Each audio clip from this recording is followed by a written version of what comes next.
He's a kind and gentle soul.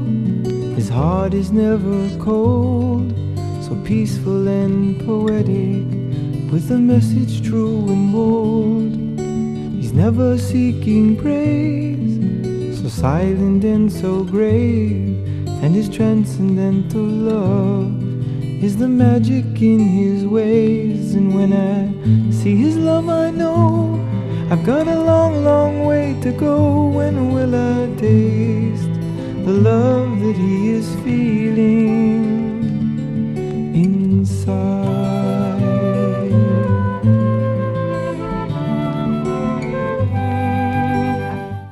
Hare Krishna. Welcome to our next episode of Seva Care Education.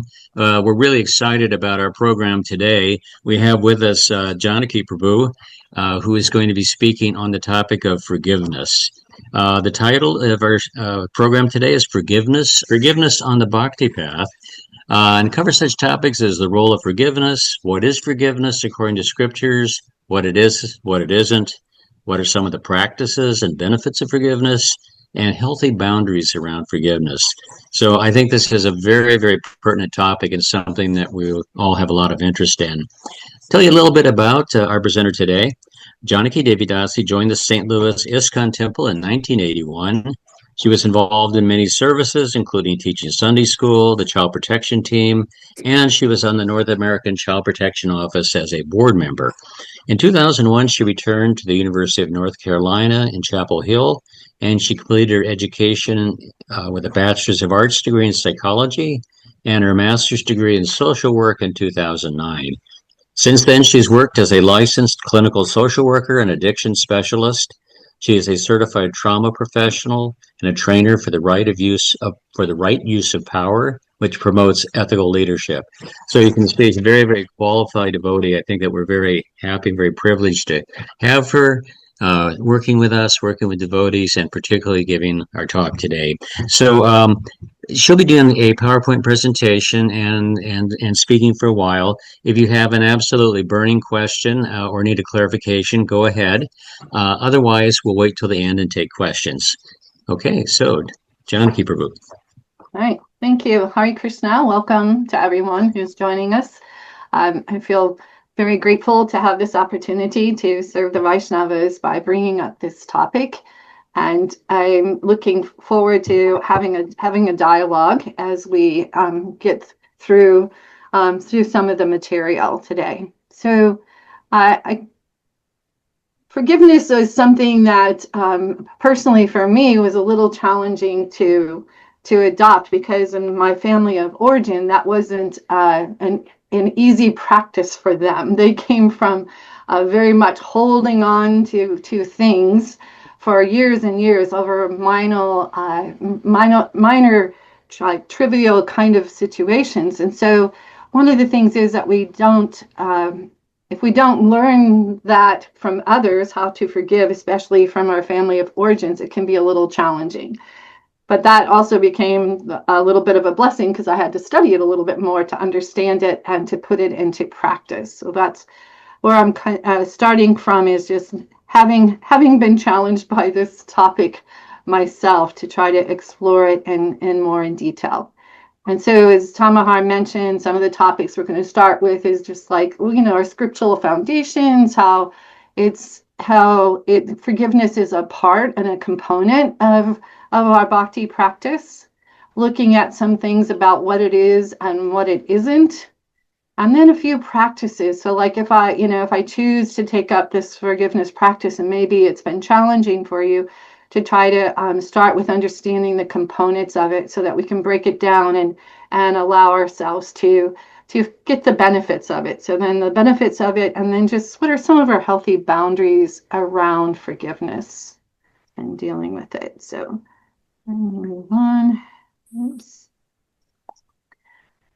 So from Bhagavad Gita, we have the verse that in 10:4-5, Krishna says, intelligence, knowledge, freedom from doubt and delusion, forgiveness, truthfulness, control of the senses, control of the mind, happiness and distress, birth, death, fear, fearlessness, nonviolence, equanimity, satisfaction, austerity, charity, fame, and infamy.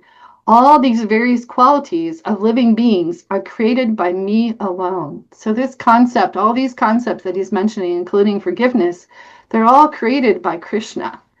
So it helps us to put, in the right frame. So if Krishna created it, then how can we understand this as we are in our practice? How do we make that connection with Krishna?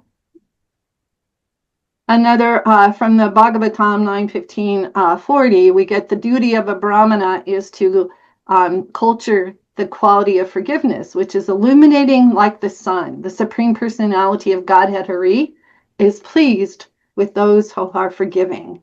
So this quality is it sheds light on things. It's illuminating, and when we are able to have this quality of forgiveness, that we're pleasing Krishna by just having this practice and trying to develop that quality. Another quote from the Bhagavatam 11:16-31 is, among enterprising I am fortune, and among the cheaters I am gambling. I am the forgiveness of the tolerant and the good qualities of those in the mode of goodness. So we see how these different things that Prabhupada looks at in the purport, he talks about how these are like the things that make different people, the different qualities. And this one's talking about the mode of goodness. The next one is talking, this other one is talking about, I'm sorry, I don't have the quote I was originally thinking of. All right, so another one is, here it is. So in this one, in the purport of 4.6.48, it said that the beauty of the tapasvi or the saintly person is forgiveness. So in that purport, he describes different aspects of different personalities and what their beauty is. And so for a saintly person, what gives them beauty is forgiveness. And then another purport says that it is said that forgiveness is a quality of those who are advancing in spiritual knowledge. So this is something that we can see. If it's not something that we found easy to get to go in our practice as we make advancement in spiritual life, then forgiveness can be something that develops and lets us know that we're making progress on the spiritual path. So looking at some things, because forgiveness it's something that is in practically all religious cultures, but it's also something that can get misused. And, there's some myths that can get developed around forgiveness.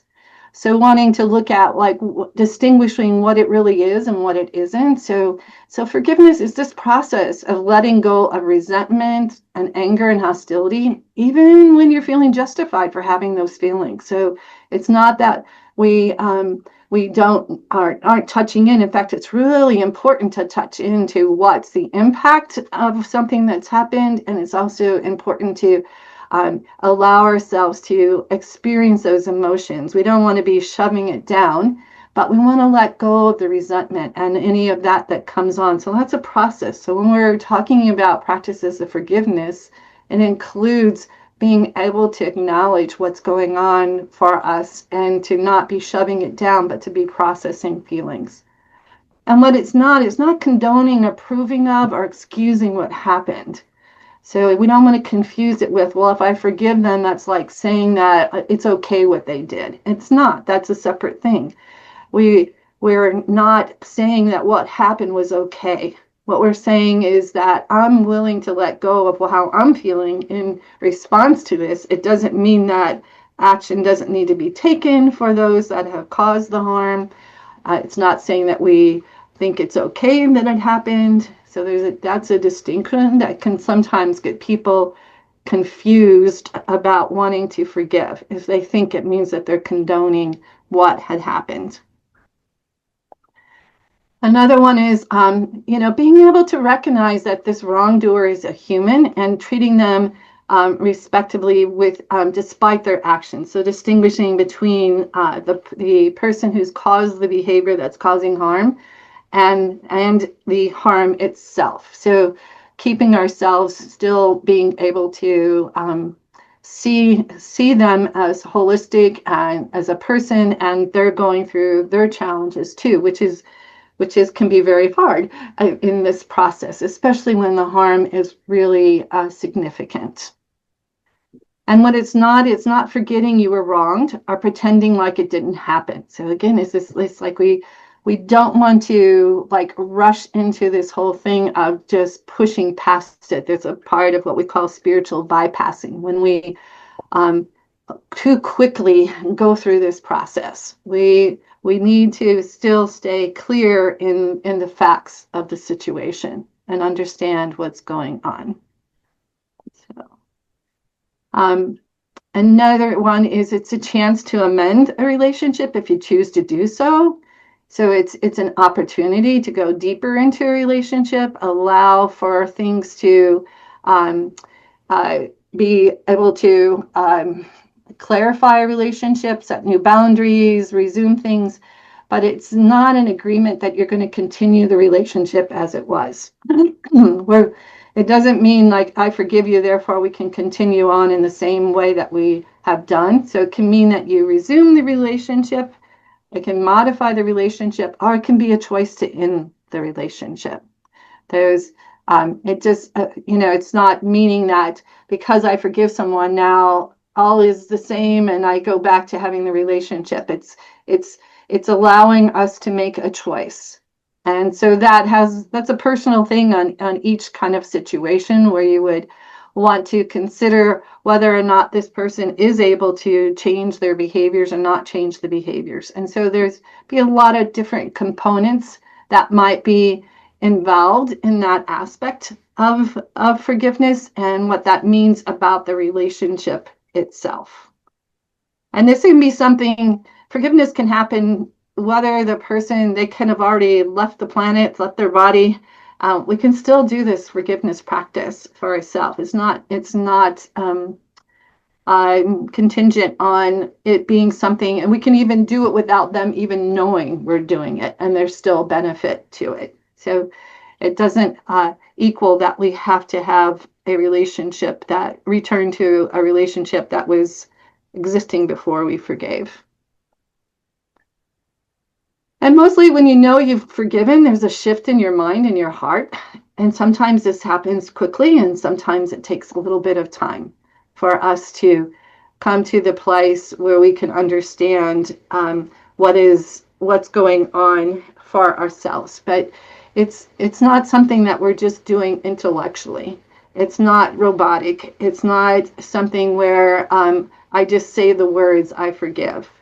It has a whole different, and there's a deepness to it, into the practice that really shifts something for us within ourselves when we've actually done the work and done the practice. We will see a change in. What I've noticed for myself is that if I go through this practice, I really notice that my empathy for the other person increases. Like, that's how, one of the ways I know that I've actually done the work and I've done the steps, that my ability to see them as a human, to see why they might have created these, made these choices, done these things. There's like a personal shift in my attitude towards them, where before I might be still kind of in a frame of reference of like, they're really awful, they're really terrible, instead of being able to see them as human beings and with their flaws, and still be able to accept them and find a way to have a relationship with them. So it's a process, and it can start at any time. Like I mentioned earlier, they can be present or no longer in your life. They can be someone that you're seeing daily, someone that you haven't seen for years, but there's something that you may be experiencing and knowing and realizing that you're still holding on to something. And if you can begin this practice at any time that you want to let that go. And it's really about something. It's something you do. It's not something you do for the other person. This isn't about making them feel better. This is about something that you're doing as an individual that helps to free you up and let you be more receptive to relationships and moving on. So it's not something to make not doing it to make them feel better. You're doing it because of the benefits that are going to be helpful for you in your practice and how you're approaching things. So it can be an opportunity to heal, to move on. It can increase hope, and it can reduce trauma symptoms. There's a lot of things that when we're, not being able to forgive can cause us to be really stuck in our situation. And so if we're really stuck, it's difficult to heal from that, to continue on. And it's just like when it can, cause one to be really stuck in a way that they become very like cynical and have a difficult time seeing in all other relationships. It starts coloring all other relationships because we are holding on to some harm that's been done. And it's not about getting even. It's not revenge. Revenge can have some initial feelings of relief, but then eventually it loses that quality. So it's a very different impact on how we move forward and what we're feeling. So it's a decision. We're making it for ourselves, and it's something. It's not something that we can be forced. Sorry, typo there. Can be forced on someone or demanded from them. So this idea of like expecting someone to forgive just because we want to. Tamohara and I were talking beforehand about a video he used to show for child protection, and sometimes the minister made this quote: "We want them to forgive so that we can forget." Right? So it's not in that concept. So we don't want to be pushing forgiveness onto someone and telling them that has to, like, they need to do this for their own benefit. This is completely someone's choice, and we can talk a little bit too about what those barriers might be and how that gets in the way. But we want to respect everybody's process and where they're at in their challenges and what difficulties might show up. So I think before that was a lot of is and is not. I think I'd like to open it up for a few questions or comments on this part, just like what it is and what it isn't, and maybe others also have some thoughts or ideas about what it is or isn't for them. So if anybody has any thoughts, questions, or comments just on this aspect of what forgiveness is and isn't, and then we'll go into some practices. And remember, you'll have to unmute yourself if you have a question. Then if you raise your hand, we can call on you, I guess. Or yeah, okay. Shama. Haribol. I had a question when you were talking earlier about how it's pleasing to Krishna when we can get to a place of forgiveness. Mm-hmm. Immediately, what came up for me was this thought that we hear how Krishna doesn't easily forgive those who've offended his devotees. Mm-hmm. So is he expecting us to do something that he doesn't even do easily? Anyway, it came up as a question for me. Feels like a lot. He's asking a lot of us. Yes. And that's a really complex one, and one that takes a lot to, it's interesting too, because in the purport of the Bhagavad Gita on both of those ones that I cited, Prabhupada said one should forgive the minor offenses of others. So Prabhupada's making a distinction between like as a practice, as a daily practice, it's these minor things, things that people do that might annoy us, right? When it comes to something that is much more, the degree of the behavior is much more extreme. There's other pieces that are involved. There's other parts of that, and that's where especially you can't demand someone get to a place when it's been something so damaging and so painful for them. And one of the things, Tamohara, remember we had some discussion, but something coming up for you as well. Is like One thing we talked about is, like for people who have been victimized, is that when there's justice, it's so much easier than for them to move on and to be able to do something. And when there's never justice, then that's really a hard step to take. But Tamohara, you had your hand up. What comment did you have? Well, I was one of your main points was that forgiveness is mostly for our own benefit. It's not necessarily for the other person, but it's, because it's beneficial to us to have our heart, cleared of that, and so that misgiving is not within the heart. I was thinking, I remember some research I read many years ago about this professor who was doing a protocol on forgiveness, and he was doing it as a research study, and he did like sort of before and after the clients who had issues like, depression, anxiety, and he found that after the forgiveness protocol or module they were much better in those areas of mental health markers. In your practice, have you found that benefit as people engage in forgiveness?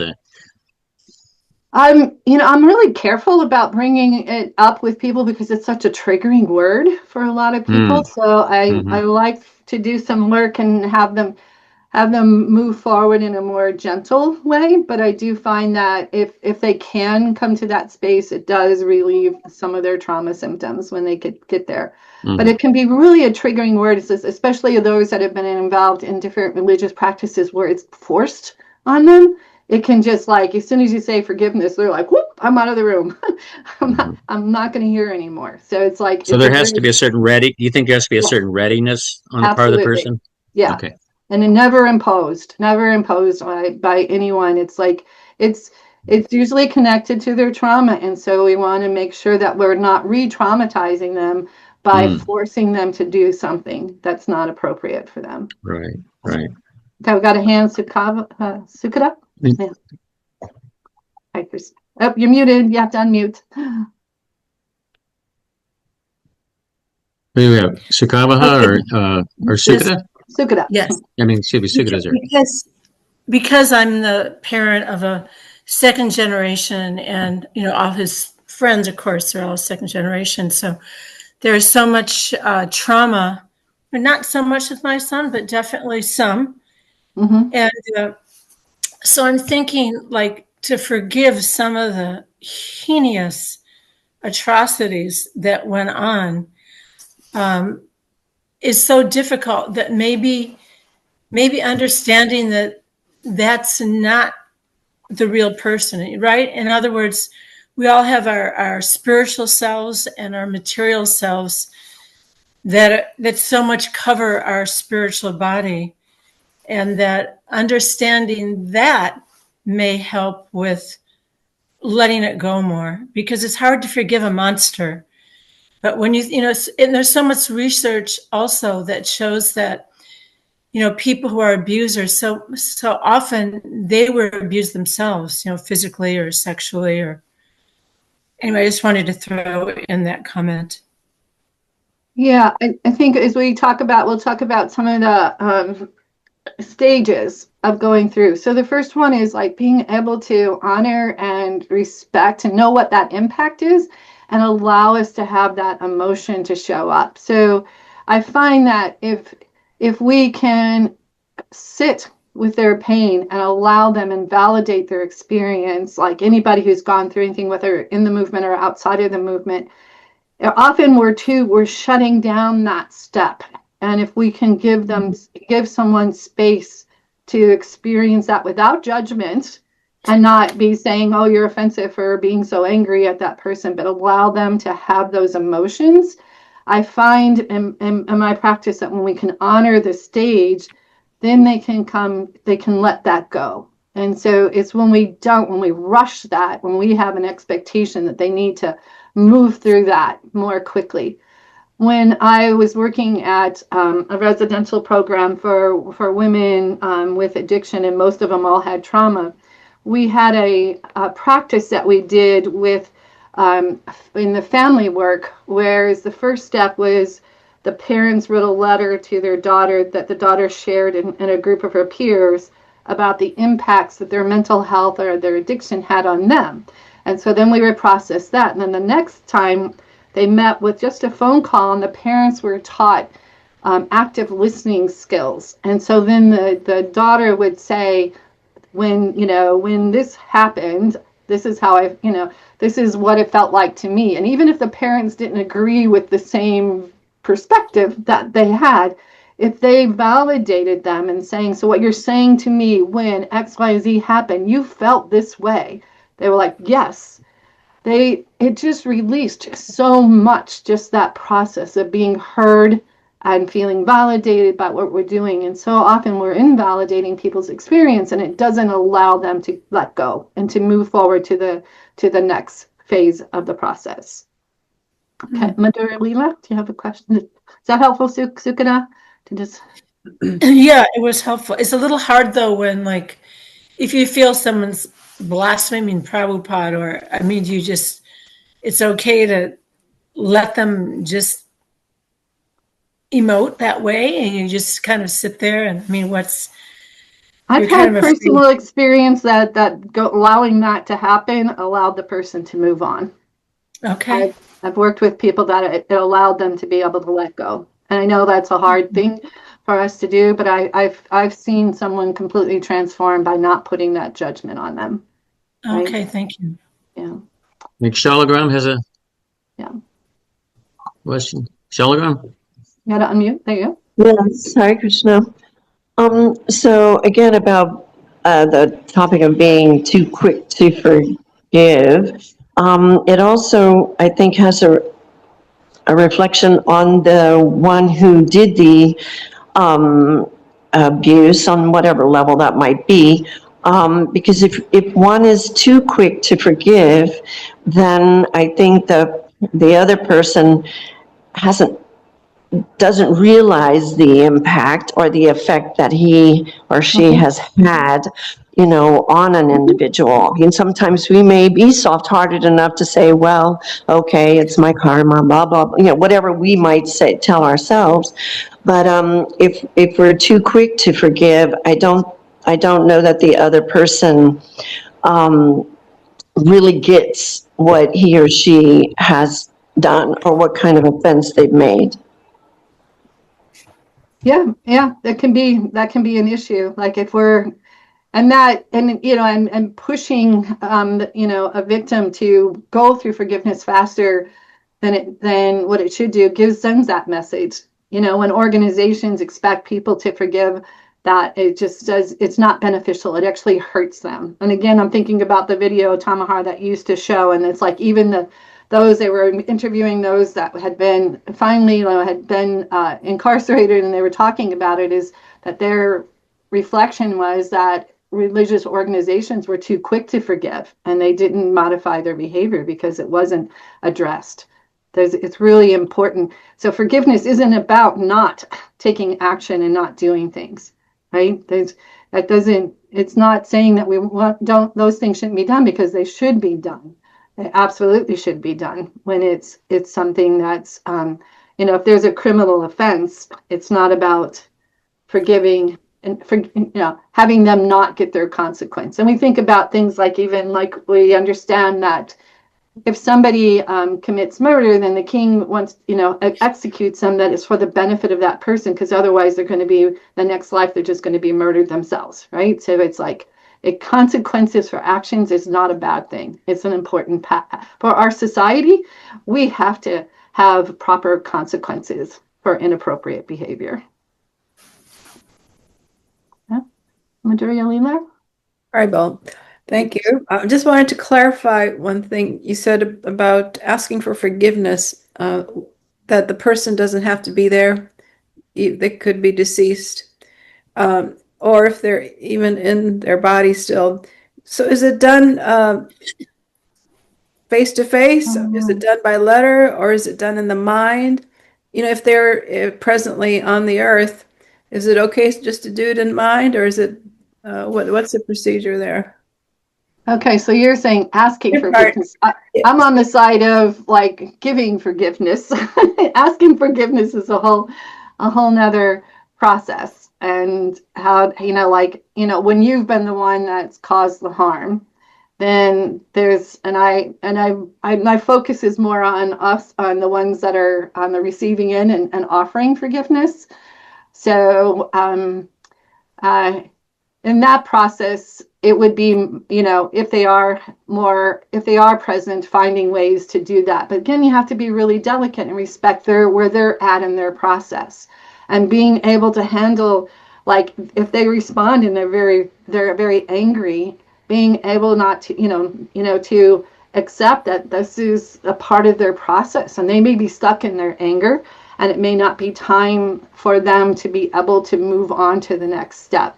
And in that case, it's like when you're the one that's caused the harm, it's just having to be able to take that humble position and allowing that process to happen for that individual. And can it be done in the mind, or do they have to acknowledge it? All these practices can be done in the mind. You can do them sometimes by writing letters that haven't been, that aren't sent, things of that nature, being able to do that. In fact, one of the practices we'll talk about, a process where it's something that you're doing totally without the other person involvement. Okay. Any other questions at this stage? Otherwise, I'm going to move on. I think we'll move on to the next. Okay. All right. That was nice. Thank you for that discussion. It's a very deep thing to do. So let's just look at some of what are some forgiveness practices. And this is my backdoor way of getting to it for those who aren't ready to kind of be there. That's what I call just kind of a gentle beginning. And I don't even call it forgiveness when I introduce this practice. So it starts by just identifying, and if you can start with somebody that you have a little inclination to do, like don't start with the biggest. If this is something that's a new way of approaching things, kind of start with someone that, it's like might be a little bit easier, but that things that have happened in the past are still affecting you, right? So first, think about who that person is, and you start a sentence with, I release the impact it had on me when you, and then fill in the blank. And then you go down and you just list all the different things. So if we were in a relationship for a long time with someone, there might be lots of things on that list, right? It's just whatever it is that you want, you're just with the words, I release the impact it had on me when you, and then you state what the harm is. So spend a lot of time, you think about it, you create this list, all these things that you would like to release. Once you get the list done, once it's completed, find a place. Nature is the best place to do it if you can. Find a spot, a little place that you can be in, where you can then speak out your list, share your list out loud, and really honor and allow those feelings that all come up as you're going through this process. And then taking that paper and then burn it, tear it up. You can, if you tear it up, if you have a body of water, you can throw it in there. You can burn it, just like you're actually, doing a physical release of the list. And so this is, like I said, often when I have people that might be highly triggered by forgiveness, and I might start with this kind of a practice. It's kind of like a backdoor way of getting into it. And then what I do afterwards is I ask them, how they're feeling different, what's coming up for them, what the shift has been, and what's happening. And often then the empathy, seeing them differently, like Sukada, you were talking about, seeing them in their humanness can happen. But it's not the first step, right? It's like often we're jumping to that step. That's not the first step. The first step is really acknowledging what's happening and what's going on. So that's one practice. Another practice about letting go of the past. This comes from a book called Forgiveness is Your Superpower. And so she breaks down in the book a lot of different ways to do it. So the first step is acknowledgement. And, so not only for ourselves when we're doing this, but you can notice what's happening for the other person if you really want to help somebody in their challenges and their process. So the first thing we have to do is we have to recognize that this harm has happened, that there's something's going on. We have to be able to see it for what it is and recognize that grievance and what has happened and accept that emotional impact.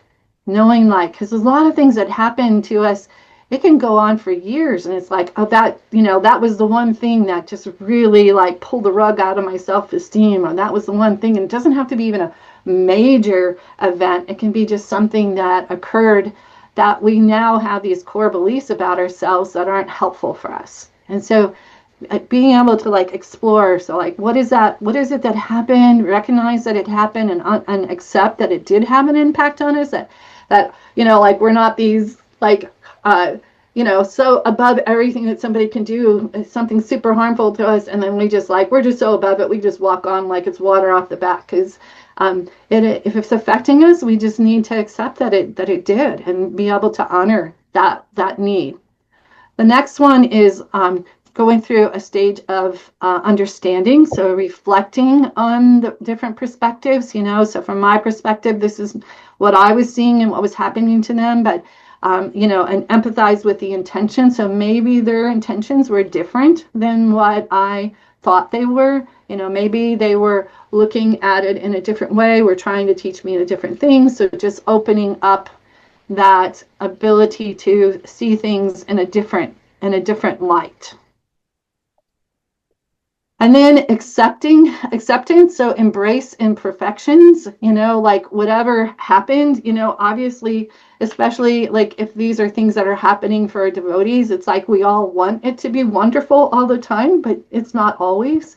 We're all human. We're all bringing in our different anartas into our relationships. So understanding that we can't expect others to always be perfect. And again, we're distinguishing between these minor things and these major things. We know that if there's something really significant that happened, there's lots of other pieces that need to be involved to do this process.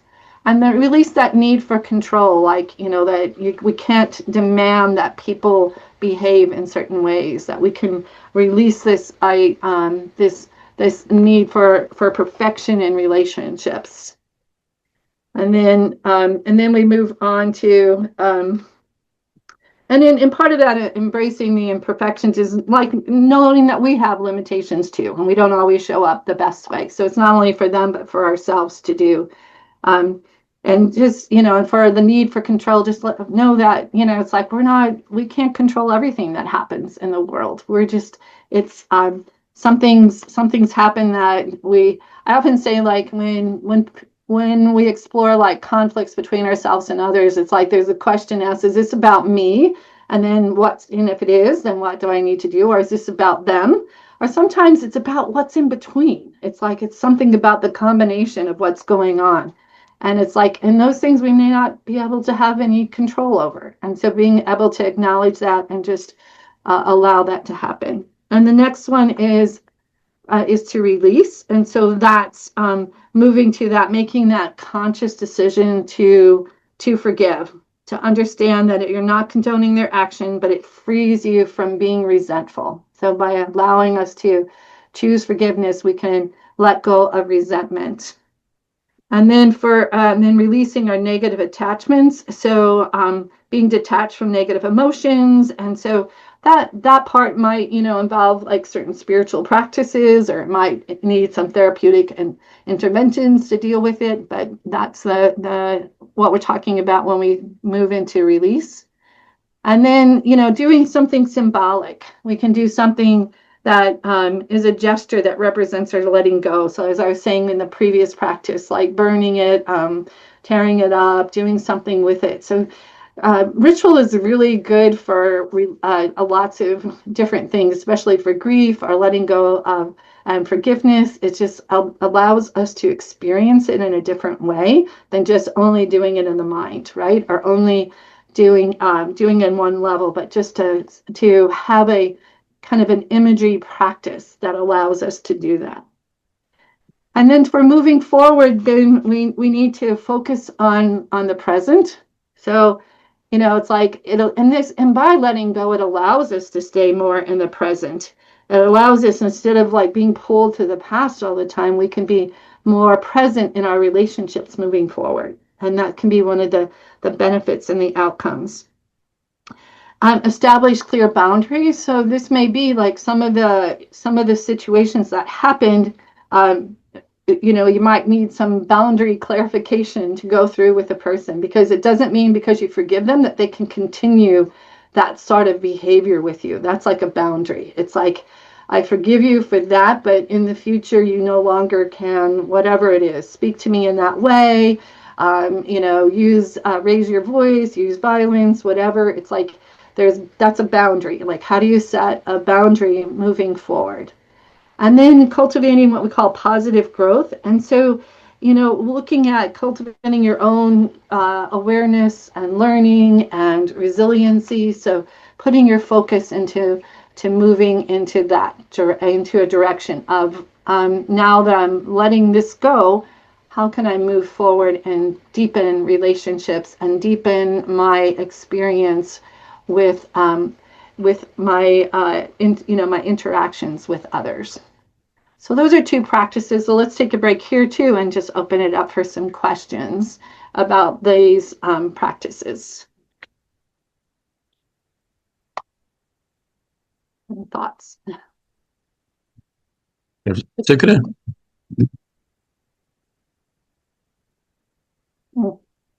You got on Nick, mute. you're muted. I really appreciate this PowerPoint, and I'm wondering if you could ever do like a seminar here in Alachua, opened up to, children or parents who've been impacted.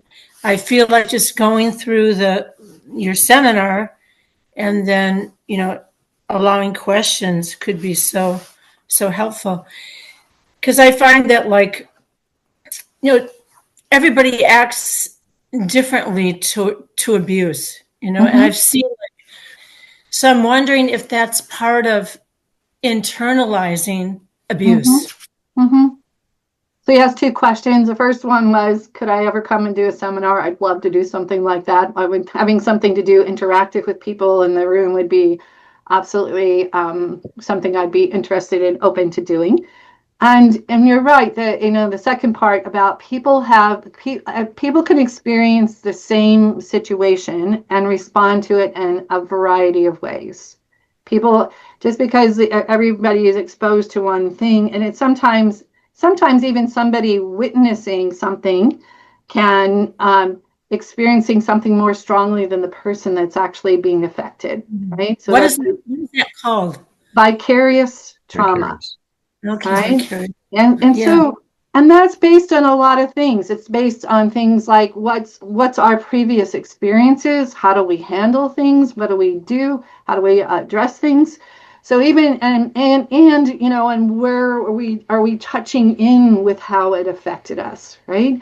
So for instance, I started with a new client who grew up in a very religious, abusive setting within her home. And we were doing what we call PCL5. It's like, I'm looking to see what are her PTSD symptoms. And as she's going through it, because I didn't do it the first time, I did it the second time, so she knew me a little bit better. And she rated a lot of things very high. And she admitted, she goes, if you would have asked me this, when they asked me these questions when I was a teenager, I said, it wasn't happening. It was low. It wasn't present, And she goes, but I want you to know what it is that I'm going through, and I have to be honest with myself. And she said, yes, these are affecting me on these levels.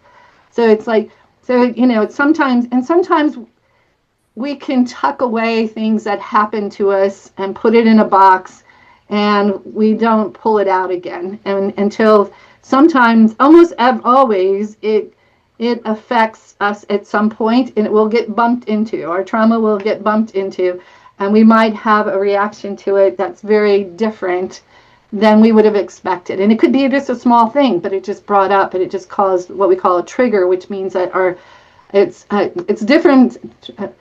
People use the word trigger very easily these days. It's not being uncomfortable about something. It's trigger means something like just, it puts us right back to that time period and when that original event happened, right? And which then we lose all of our ability to stay present and to stay focused in the present moment. So people people go through very different experiences in their trauma, and it's just about something, and at different stages. And again, not forcing somebody to address their trauma when they're not ready to address it. It's like, if that's not on their agenda, that's their choice.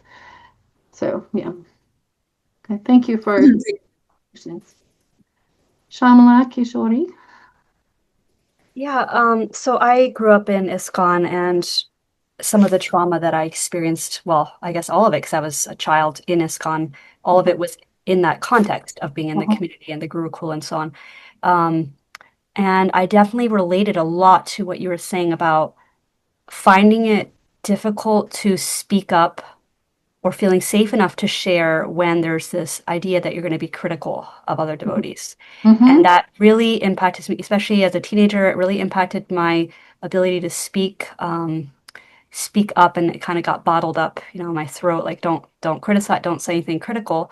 And yeah, I just wanted to kind of to add that as like, yes, I feel like till today, I feel like there's still this need to express some of the pain without fear of judgment that I'm going to be sounding critical. Anyway, it's just long-standing thing. So I'm currently teaching a course for Karuna Care on child protection, and is called Guardians of Innocence. And one of the things I ask them to do is a practice. What are some of our spiritual practices that make it difficult for us to speak up and address situations that happen? And that's one of them, right? And so, the thing is to find safe people in safe situations where you can have your voice and can talk about this, where you're not being judged, right? And so that might be it may just be only one person, or it may be just you and the deities, it's like, but finding a space to give voice to that, so it's not staying within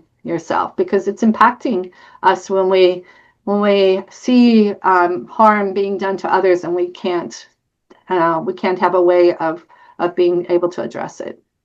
Yeah, and on a connected note, there's also this experience that I had of, as a group, as a community, of wanting to protect the community's image as well. So that adds another layer of like, don't speak or say anything negative about what you're going through, because we're also, we want to look like we're good for the world.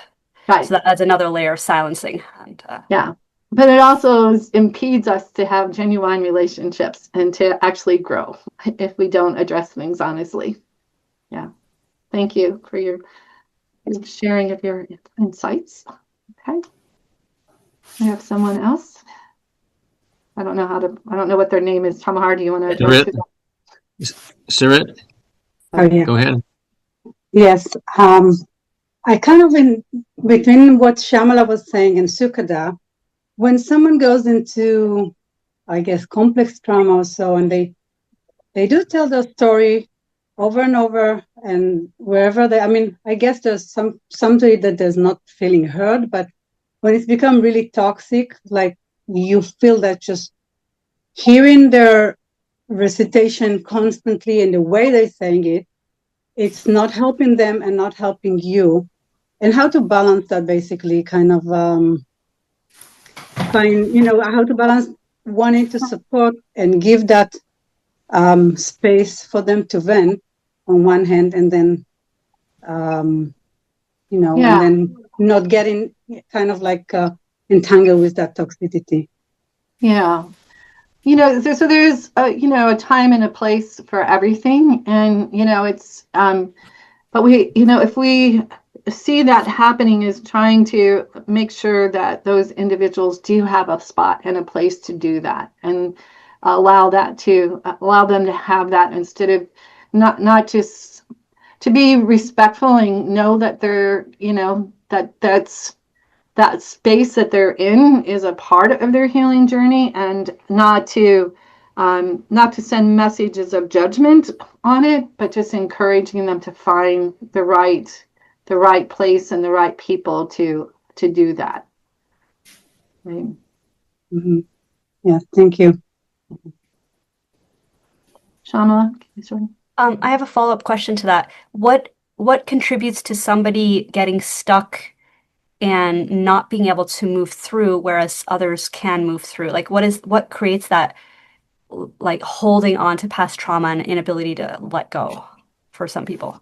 It's complex. It involves things like resiliency. So the more resiliency we have, the more we can bounce back, the more we have the ability to do those. And resiliency gets created by social connections and being, and feeling a part of a community, feeling connected to others, feeling like we have something to contribute. All these different, there's many aspects to it.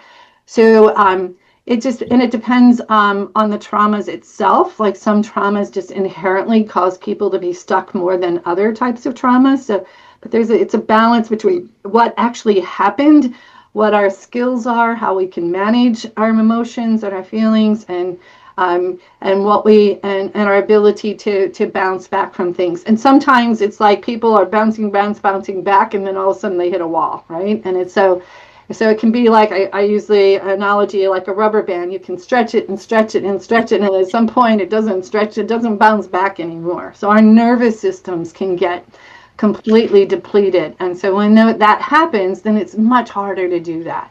So often, before I start processing trauma, I work on people getting their nervous systems more regulated and have the ability to handle strong emotions, because when our nervous system has been completely challenged for so long, it's really difficult to meet that need and be able to have that resiliency to work on it. But it's a very individualistic thing of trying to figure out what it is, and something that would probably, if someone's having a really hard time and really being stuck, that might indicate that could be beneficial for them to have a more therapeutic environment to do the work that they have to do.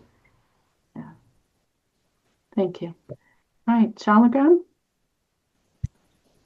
Yes, I'm also thinking about, like, with social media. Now when someone does something or something happens and people put it on social media, and then you have this whole, everybody's comments, and even though you personally may want to forgive, but after reading all of that, then you're thinking, well, how everybody thinks this way or feels this way about it, how can I forgive? So I'm going to hold my ground too. And, so sometimes it makes it almost impossible if you're influenced by your peers and things like. Yeah, and social media can make a lot of things challenging for us, and it's definitely something that's you can unexpectedly be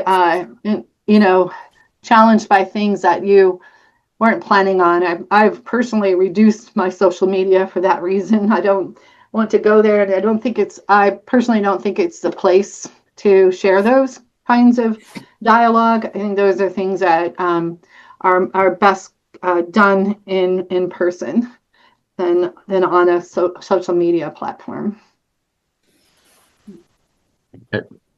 I think that's a very, very, very good point. I just wanted to mention we're in the last 5 minutes or so. Was there anything further that you wanted to present, Yes. or do you want to continue with the questions? Let's go through the very end of it, and then we can do more questions. Okay. So this is just something that came from a lecture by Bhakti Tirtha Swami. He says, one of the things that happens when we don't forgive is that our bhakti cannot flourish properly as we shut ourselves down. Our ability to be fully present in our sadhu sangha also becomes limited. If you're too wounded, you're going to share some of that woundedness with others or block the ability to have wholesome relationships. When you're not forgiving, you're going to hurt whoever you associate with. Limit what you can do for your children, to help your husband or wife. If you do not forgive, not only will it hurt you in spiritual growth and in your relationships, it will also make you wretchedly ill. We have so many devotees in our communities, as well as people in the secular world, who are coming down with chronic diseases, and they are constantly assaulting their bodies, their cells, and what is going on in their mind. So just making this connection also between not only the challenges it has with our bhakti and our relationships, but also because trauma is stored in the body and all these thoughts are affecting it. So it can also affect our health as well. So some of the benefits is like you can get unstuck if you've been stuck in a place that you can't let go of. It allows us, when we can do these practices, to be more present, to have deeper relationships, to have more joy and hope. It can be a process of being able to have a better health, and also we're modeling healthy relationships when we do this. When we can teach it, like I shared in the beginning, that my family of origin did not do well with forgiveness, and so I didn't learn those skills as a young child, so it became difficult. But I see kids who have parents who are able to practice forgiveness, that their kids pick it up very easily. It's like any other thing. How do we handle any emotions? Like if we don't teach and model that, it's difficult for our kids. So teaching the next generation or others in our communities, when we can show this process in a healthy way. And also the main reason we probably want to do this is that it helps us to embrace our Bhakti process and our practices. So just things to remember, it's a voluntary situation. It's like it's on the choice of the individual to engage in this. It's a process. It just doesn't happen overnight. There's steps that you can do to help do that. And you may only, you may be working on that first step of just acknowledging it and noticing the impact. You might be in that space for a while before you can go on to the next stage. And that's okay. It's a process of what's going on. It can facilitate better relationships. It can also mean an end to a relationship. Other one is there. It's something that we do intentionally. It's not a robotic situation. It's also a mindset. When we approach that, when we have this forgiveness mentality, we approach life with it, and we make it a choice that we're doing on a regular basis. And just like with trauma can show up in layers, so can forgiveness can show up from layers. And then ultimately remembering that forgiveness is something that Krishna says that he created. All of it was something he created. So we can feel that connection with Krishna when we get connected to our forgiveness practice.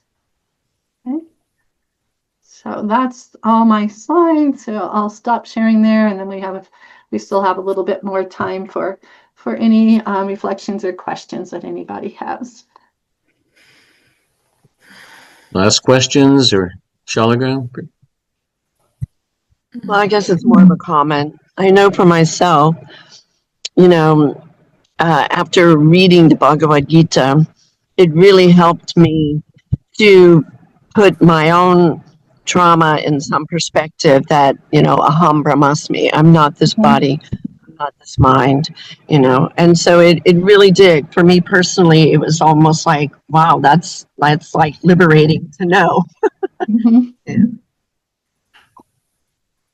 Thank you for sharing that. Okay. Madhurya Leela? Are you familiar with the work of Gabor Mate? Uh-huh.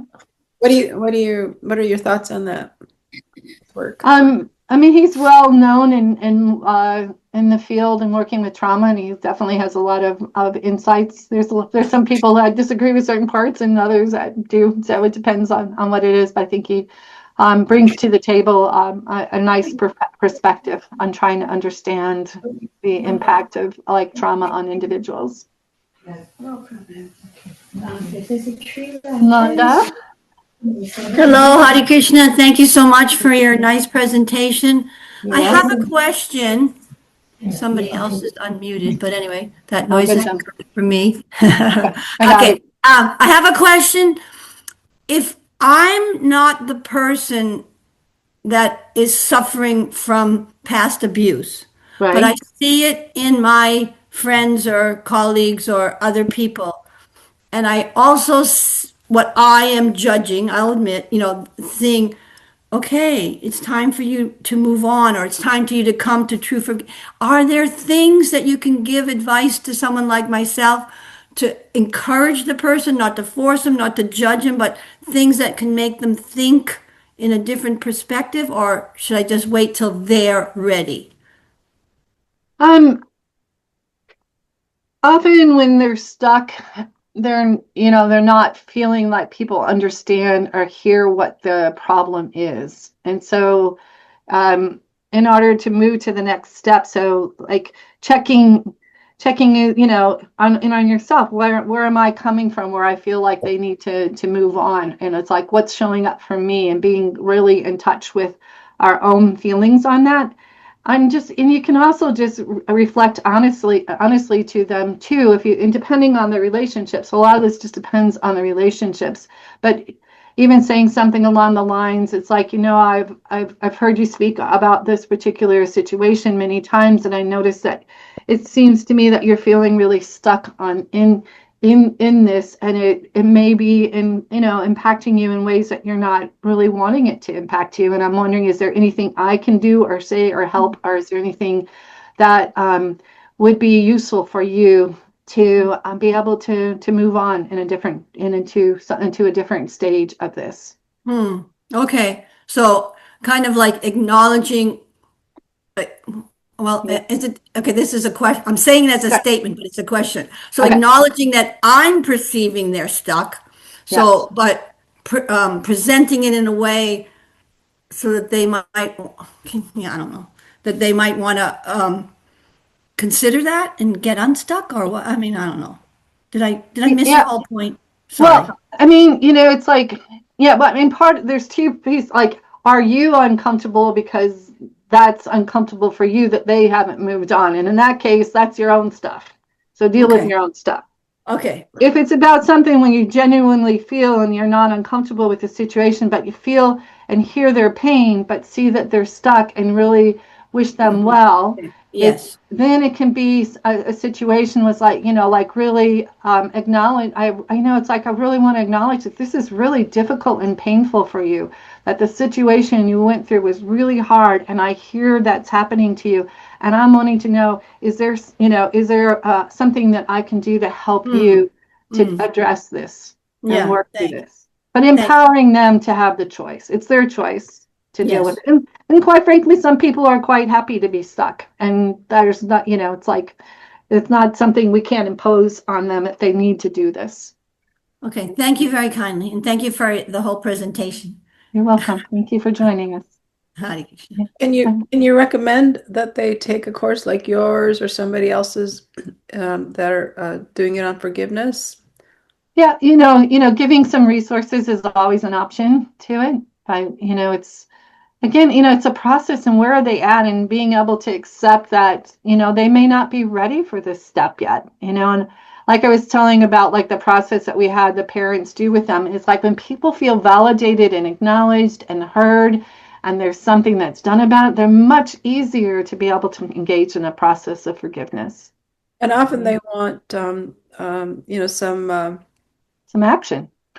Yeah, well, they want something done about it. They want some action taken, and that's where they are, I think, often stuck.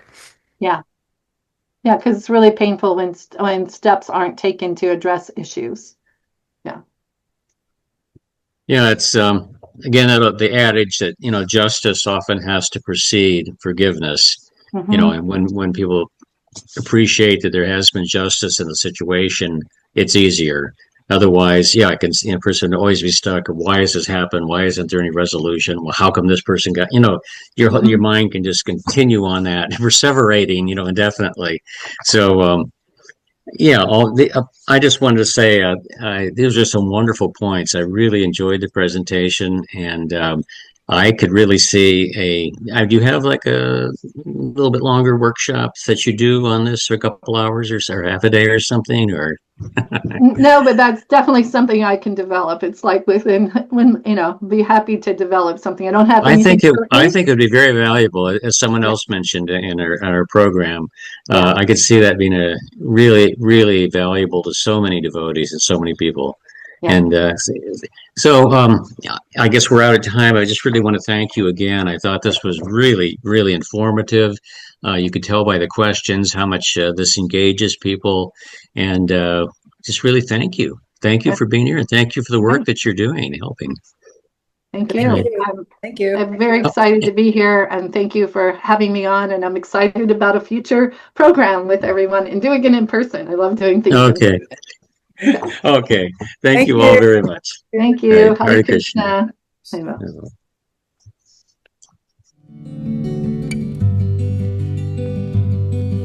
You'll find no lust and greed in a heart that's pure and free. He's a lover of the Lord, and his life is ecstasy.